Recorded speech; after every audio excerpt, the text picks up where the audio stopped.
సోదరుడు రాంభూపాల్ గారు, అదేవిధంగా ఎన్ఎస్యుఐ స్టేట్ జనరల్ సెక్రటరీ సోదరుడు వేణురాజు గారు, అదేవిధంగా జిల్లా ఫిషర్మెన్ చైర్మన్ శ్రీనివాస్ గారు, అదేవిధంగా భాస్కర్ గారు స్టేట్ ఓబీసీ కన్వీనర్, అదేవిధంగా మిగతా మా సోదరులు, వీరితో పాటు సాయి, ఇది వచ్చిన పత్రికా సోదరులకు నమస్కారం, స్వాగతం. నిన్నటి రోజు మాజీ మంత్రి, మాజీ శాసన మండలి సభ్యులు పెద్దలు జీవన్ రెడ్డి గారు కాంగ్రెస్ పార్టీకి రాజీనామా చేస్తూ ఈ రాష్ట్ర ముఖ్యమంత్రి పైన ఇంకొంతమంది గతంలో ప్రభుత్వ సలహాదారు, ప్రస్తుత రాజ్యసభ సభ్యులు వేం నరేందర్ రెడ్డి గారి పైన చేసినట్టు ఆరోపణలపైన మీతోటి వాస్తవాలు షేర్ చేసుకుందామనే ఉద్దేశంతో ఈ పత్రికా సమావేశం ఏర్పాటు చేయడం జరిగింది. పెద్దలు జీవన్ రెడ్డి గారు సుమారు 4 దశాబ్దాలు ఈ కాంగ్రెస్ పార్టీతో విడదీయరాని అనుబంధాన్ని, కాంగ్రెస్ పార్టీతో కష్టాల్లో నష్టాల్లో ఈ పార్టీ ఉన్నతి కొరకు కష్ట నష్టాలను వేరు చేస్తూ ఈ పార్టీతో కొనసాగుతున్నటువంటి పరిస్థితి. అంతవరకు జీవన్ రెడ్డి గారి పైన మాకు ప్రగాఢమైన సానుభూతి ఉంది. ఆయన వెళ్ళిపోతున్నందుకు బాధగా కూడుంది.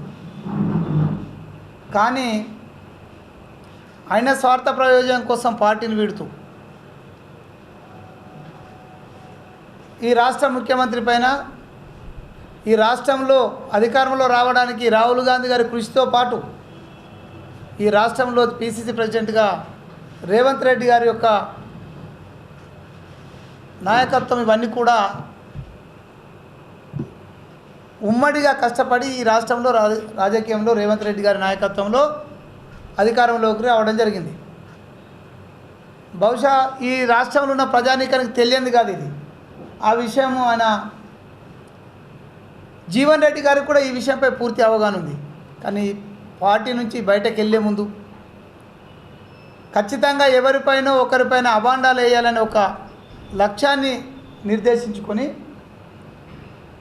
అందుకు అనుకూలంగానే రాష్ట్ర ముఖ్యమంత్రి గారిపైన ఆయన చేసినటువంటి ఆరోపణలను తీవ్రంగా ఖండిస్తున్నాం. ఎందుకంటే ఈ రాష్ట్రంలో కేసీఆర్ అనే ఒక రాక్షసుడి నుంచి, ఆ కబంధ హస్తాల నుంచి ఈ రాష్ట్రాన్ని విడిపించాలని ఒకే ఒక లక్ష్యంతో ఎన్నో వ్యయ ప్రయాసాల కోర్చి అవమానాలు దిగమింగి ఎన్ని కష్టాలను ఎదురొచ్చినా వాటన్నిటిని ఫేస్ చేస్తూ ఈరోజు ఈ రాష్ట్రంలో ఒక రాక్షస పాలనకు తెరదించి ఇందిరమ్మ ప్రజాపాలనకు నాంది పలికినటువంటి వ్యక్తులలో రేవంత్ రెడ్డి గారు ముందుంటారు. అటువంటి వ్యక్తి పైన లేనిపోని ఆరోపణలు చేసినటువంటి వ్యక్తి అడుగులకు మడుగులు ఎత్తిన వాళ్ళకే రేవంత్ రెడ్డి గారు పనిచేస్తారని చెప్పినటువంటి మాట ఏదో జీవన్ రెడ్డి గారు అన్నారు. నేను అడుగుతున్నా, నీకు ఎమ్మెల్యే టికెట్ రావడానికి కానీ ఎంపీ టికెట్ రావడం కానీ మీరు అదే పని చేసినారని ఒకసారి మీరు ఆత్మ పరిశీలన చేసుకోమని. ఎందుకంటే పెద్దలు మీ విజ్ఞతకు వదిలేస్తున్నాం. ఎందుకంటే మీరు తప్పు మాట్లాడరు కాబట్టి మీ మీద స్పందించాల్సిన పరిస్థితి వస్తుంది. ఇప్పుడు కాంగ్రెస్ పార్టీ ఒక లైన్ పెట్టుకొని ఎమ్మెల్యేకు పోటీ చేసిన వాళ్ళకు వేరే టికెట్ ఇవ్వకూడదని నిర్ణయించుకున్నప్పుడు కూడా రేవంత్ రెడ్డి గారి యొక్క ఆలోచనతోటి సీనియర్ నాయకుడు అయిన నీకు ఇక్కడ టికెట్ ఇవ్వడం ద్వారా మీకు న్యాయం చేసినట్టు అవుతుందంటే ఒకే ఒక ఉద్దేశంతో నిజామాబాద్ పార్లమెంట్ టికెట్ కూడా ఏఐసిసి మీకు అప్పచెప్పడం జరిగింది. 40 సంవత్సరాల మీ సుదీర్ఘ అనుభవంలో కాంగ్రెస్ పార్టీలో జరిగే నిర్ణయాలు రాష్ట్రంలో జరుగుతాయా, మన ఏఐసిసిలో జరుగుతాయనే విషయాన్ని మీకు పూర్తిగా అవగాహన ఉన్నటువంటి వ్యక్తులు. ఇక మీరు ఇబ్బంది పడుతున్న పరిస్థితి ఏదైతే ఇంకో పార్టీ నుంచి వచ్చిన వ్యక్తులకు అందరం ఎక్కిస్తున్నారంటనే ఏదైతే మాట ఉందో నిజమే. ఈ పార్టీ ఏఐసిసి తీసుకున్నటువంటి నిర్ణయాలకు అనుగుణంగా రాష్ట్ర ముఖ్యమంత్రి కానీ మన రాష్ట్ర అధ్యక్షులు పెద్దలు మహేష్ అన్న కానీ ఏఐసిసి ఆలోచనలకు అనుకూలంగా ముందుకెళ్తున్న సందర్భంలో ఇబ్బంది అయితే అవుతుండొచ్చు.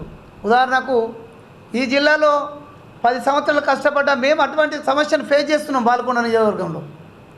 కానీ పార్టీ ఒక మనిషి మాట చెప్పింది కాబట్టి వచ్చిన వాళ్ళతో కలిసి ప్రయాణం చేయడానికి విశ్వ ప్రయత్నం చేస్తూ ఆ పార్టీ బలోపేతానికి కానీ ఆ పార్టీ ఇబ్బందులు గురి కాకుండా మేము చేస్తున్న ప్రయత్నాలు మీకు తెలియని కాదు. మీరే ఇక్కడ ఎంపీగా పోటీ చేసినప్పుడు మీరు ఒక మాట అప్పుడున్న పిసిసి అధ్యక్షుడు రేవంత్ రెడ్డి గారికి చెప్పారు. ఏమనంటే బాలకొండ నియోజకవర్గానికి నా ఎన్నికలలో ఈరవత్ అనిల్ గారిని మానాల మోహన్ రెడ్డి గారిని రాకుండా చూడాలి అని చెప్పిండు.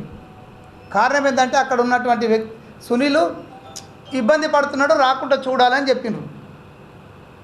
అంటే బహుశా ఆ రోజు నీకు బతకచ్చిన వాళ్ళకు ఇంట్లో పుట్టిన వాళ్ళకు మధ్య ఆ రోజు గుర్తుకు రాలేదేమో నేను భావిస్తున్నా. నిజానికి మీరు అదే రోజు గుర్తించినట్టుంటే అదే రోజుకిన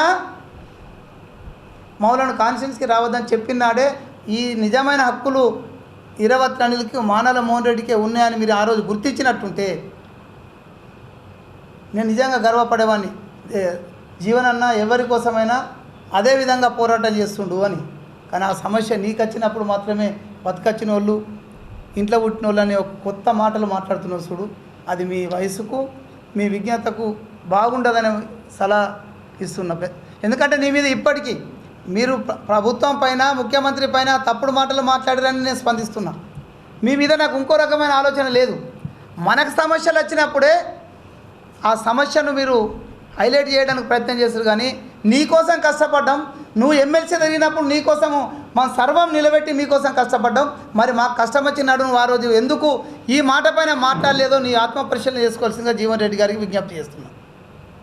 కాబట్టి పార్టీ నిర్ణయాల మేరకే ఈ రాష్ట్రంలో చేరికలు కానీ అందరితో కలిసి ప్రయాణాలు కానీ జరుగుతున్నాయి. కాబట్టి మీకు పర్సనల్ ఎజెండా కోసమే మీరు వెళ్ళినరు. రేవంత్ రెడ్డి గారి గురించి మాట్లాడుతూ ఇక రేవంత్ రెడ్డి గారితో పోరాటం చేస్తున్నాము. నిజమే, మీరు నిన్న మాట్లాడుతూ ఒక మాట మాట్లాడు, నేను కుప్పంతో పులివెందులతో సిద్దిపేటతో గజ్వేల్తో పోటీ పడ్డంటున్నావు. మీరు అన్న వాళ్ళందరితోటి కూడా ఏకకాలంలో పోరాటం చేసినటువంటి వ్యక్తి రేవంత్ రెడ్డి గారు. ఇక పోరాటం విషయంలో ఆయన మీ అంతటోళ్ళతోటి మీకంటే గొప్పలతో కూడా పోరాటం చేసింది. కాబట్టి ఖచ్చితంగా రేవంత్ రెడ్డితోటి పోరాటం కంటే ప్రజా సమస్యల మీద పోరాడుతుంటే మేము గౌరవంగా ఫీల్ అయ్యే వాళ్ళం. కాబట్టి ఈ విషయంలో మరొక్కసారి దయచేసి మీరు పెద్దలు వయసులో మేము చాలా విషయాలు మీలను ఆదర్శంగా తీసుకొని ముందుకెళ్ళినటువంటి వ్యక్తులం. కానీ తప్పుడు మాటలతో ముఖ్యమంత్రి గారి తక్కువ చేసి మాట్లాడితే అది మీకు భావ్యం కాదనే విషయాన్ని ఈ సందర్భంగా తెలియజేస్తూనే రెండో విషయం పర్టికులర్గా మీరు వేమునందరెడ్డి గారికి ఏం హక్కు ఉంది, ఏం ఈ కాంగ్రెస్ పార్టీకి చేసినటువంటి ఏం సేవ చేసిండని ఆయనకు రాజ్యసభ టికెట్ ఇచ్చినట్టు అనేది పెద్దలు జీవన్ రెడ్డి గారు మాట్లాడారు. ఒక్కసారి ఆత్మ పరిశీలన చేసుకో అన్న. 2017లో ఈ కాంగ్రెస్ పార్టీలో రేవంత్ రెడ్డి గారితో పాటు ఈ కాంగ్రెస్ పార్టీలో వేం నరేందర్ రెడ్డి గారు మన పార్టీ సభ్యత్వం తీసుకొని మన పార్టీలోకి వచ్చిండు. 2018లో మాజీ ఎమ్మెల్యేగా ఈ పార్టీలకు వచ్చి చాలామంది టికెట్ల కోసం వస్తారు. కానీ 2018లో కూడా ఈ పార్టీ టికెట్ ఇవ్వలే. ఆయన సేవలు ఇంకో రూపంలో వాడుకున్నది. 2023లో కూడా పార్టీ చెప్పింది గవర్నమెంట్లోకి వచ్చినప్పుడు నిన్ను మంచి స్థానంలో ఉంచుతామనో నిన్ను అన్ని రకాల ఆదుకుంటామనో చెప్తే పార్టీ మాటను తూచా తప్పకుండా 2023లో కూడా ఎమ్మెల్యే టికెట్ ఇవ్వకుండా కాంగ్రెస్ పార్టీ ఉన్నతి కోసము కాంగ్రెస్ పార్టీ అభివృద్ధి కోసం పనిచేసినటువంటి వ్యక్తి ఈ 9 సంవత్సరాల కాలంలో వేం నరేందర్ రెడ్డి గారు చేసిరు. ఎమ్మెల్సీలు వచ్చినాయి. సహజంగానే వేం నరేందర్ రెడ్డి గారికి ఎమ్మెల్సీ ఇస్తారంటున్నారు. అప్పుడు కూడా పార్టీ ఇప్పుడు కాదు తర్వాత చూస్తామంటే కూడా కాంగ్రెస్ పార్టీ పని కోసము ఒక సమన్వయకర్తగా పనిచేస్తూ ఈ 9 సంవత్సరాలు కాంగ్రెస్ పార్టీ అభివృద్ధి కోసమే పనిచేసింది తప్ప ఏ ఒక్కరోజు కాంగ్రెస్ పార్టీలో వేం నరేందర్ రెడ్డి గారి ద్వారా చిన్న డిస్టర్బెన్స్ కానీ సమస్యలు పరిష్కరించిన వ్యక్తే వేం నరేందర్ రెడ్డి తప్ప ఎక్కడ సమస్యలు సృష్టించిన వ్యక్తి కాదు. ఈ పార్టీ ఉన్నతి కోసం గత 9 సంవత్సరాలుగా నిరంతరం సుమారు రోజుకు 18 గంటలు పనిచేస్తున్న వ్యక్తులలో ఆయన ఒక్కరు. మీరు అంతటి వ్యక్తిని పట్టుకొని వేమనరేందర్ రెడ్డి పాత్ర ఏమున్నదంటవా? ఎమ్మెల్యేగా ఓడిపోతే మీకు ఎమ్మెల్సీ ఇచ్చిర్రు, ఎమ్మెల్సీగా ఇంకా సంవత్సరం కాలం ఉన్నప్పుడే మళ్ళీ ఎమ్మెల్యే టికెట్ అడిగిర్రు, ఎమ్మెల్యేగా ఓడిపోయిన తర్వాత ఎంపీ టికెట్ ఇచ్చిర్రు. ఎంపీ టికెట్ ఓడిపోయిన తర్వాత కూడా నువ్వు సంతృప్తి చెందకపోతే ఏ పార్టీ అయినా నీకు ఇంతకంటే ఏం చేయగలుగుతానని నువ్వు ఆత్మపరిశీలన చేసుకో. ఇచ్చిన వాళ్ళ గురించి మాట్లాడుతున్నావు. 9 సంవత్సరాలు కష్టపడితే, 9 సంవత్సరాలు నిరంతరం ప్రయత్నం చేస్తే కాంగ్రెస్ పార్టీ కోసం రేవంత్ రెడ్డి గారి కష్టాల్లో సుఖాల్లో కాంగ్రెస్ పార్టీని గెలిపించాలనే తపనలో ప్రతి క్షణం వేమనరేందర్ రెడ్డి గారి యొక్క పాత్ర ఉందనే విషయం నువ్వు మర్చిపోతే బహుశా నువ్వు ఇంకో విషయం మర్చిపోయినావు. మీరు ఎంపీ టికెట్ ఆశించినప్పుడు మోనన్న ఒకసారి పోయి వేమ్కి చెప్పి వేమ్ తీసుకెళ్ళి ముఖ్యమంత్రి దగ్గర ఉండి నా సీటు తొందరగా ఫైనల్ చేయించేటట్టు మహేష్ కుమార్ గౌడ్తోటి వాళ్ళతోటి అందరితోటి మాట్లాడమని చెప్పిన చూడు. బహుశా మరి నీకు వేమనరేందర్ రెడ్డి గారు ఈ పార్టీతో సంబంధం లేని వ్యక్తి అయితే ఆ రోజు నీ నోట్లకు వేమనరేందర్ రెడ్డి గారి పేరు ఎట్లా వచ్చిందో ఒకసారి మీరే ఆత్మవానం చేసుకోమని నేను కోరుకుంటున్నా. దయచేసి మీరు ఏ పార్టీలో ఉన్నా ఈ కాంగ్రెస్ పార్టీతో మీకున్న అనుబంధానికి మేము ఖచ్చితంగా సెల్యూటు. ఎందుకంటే మాతో పాటు 40 సంవత్సరాల ప్రయాణంలో మీరు ఉన్నారు. కానీ పోతూ నీ అవసరాల కొరకు ముఖ్యమంత్రి గారి పైన ఈ కాంగ్రెస్ పార్టీకి ఉన్నతి కోసం కష్టాలలో కూడా ఉండి నువ్వు ఏ 10 సంవత్సరాలు పోరాటం చేసామంటున్నావో ఆ 10 సంవత్సరాల్లో నువ్వు ఏవైతే నిందిస్తున్నావో ఆ వ్యక్తులందరూ కూడా ఈ 10 సంవత్సరాల్లో ముఖ్యమంత్రి గారు కానీ వేమనరేందర్ రెడ్డి గారు ఉన్నారా లేదా అనేది ఒకసారి మీరు గుర్తుంచుకోవాలా. సరే తెలుసు నిజంగానే ఎమ్మెల్యే టికెట్ మీకే ఎంపీ టికెట్ మీకే కాకపోతే ఇంకొక యువకుడికి పార్లమెంట్లో ప్రాతినిధ్యం దొరుకుంటే ఇవాళ ఇంకొకరు బాగుందరు కదా. మరి అన్నీ నువ్వే ఆశిస్తే మరి భవిష్యత్ తరాలకు నువ్వు ఇచ్చే నాయకత్వం ఏందో ఒకసారి నువ్వు ఆలోచించుకోమని చెప్తున్నా. ఖచ్చితంగా పెద్దలు జీవన్ రెడ్డి గారు మీరంటే మాకు గౌరవం ఉంది, కానీ దయచేసి మీ స్థాయిని మీరే తగ్గించుకోకండి. మీరు ముఖ్యమంత్రి సన్నిహితుల పైన తప్పుడు ఆరోపణలు చేస్తే మీరు ఒక్కటి గుర్తుంచుకోవాల్సిన విషయం ఏంటంటే నిన్న మీ దగ్గరికి వచ్చినటువంటి 70% మంది కార్యకర్తలు మీరు చివరి క్షణములో మీరు ఎక్కడ హర్ట్ అవుతారో అని చాలామంది కార్యకర్తలు నిన్నటి మీటింగ్కి వచ్చారు తప్ప రేవంత్ రెడ్డి గారి పైన అందులో 80% మంది నీ సొంత కార్యకర్తలకు రేవంత్ రెడ్డి గారు అంటే ఇష్టము, రేవంత్ రెడ్డి ప్రియమైన నాయకుడు అనే విషయాన్ని మీరు గుర్తుంచుకుంటే బాగుంటుందని ఈ సందర్భంగా తెలియజేస్తున్నాను. నాయకులు ఉన్నప్పుడు అందరికీ ఒక్కరిని ముందుకు తీసుకెళ్తే తప్పేముంది అంటున్నాను నేను. ఇప్పుడు ఆయన దగ్గర ఒక పెద్ద వ్యవస్థ ఉన్నది, అందులో లెక్కలేనంత మంది యువ నాయకులు ఉన్నారు, యువ కార్యకర్తలు ఉన్నారు. వాళ్ళని ముందుకు తీసుకురా.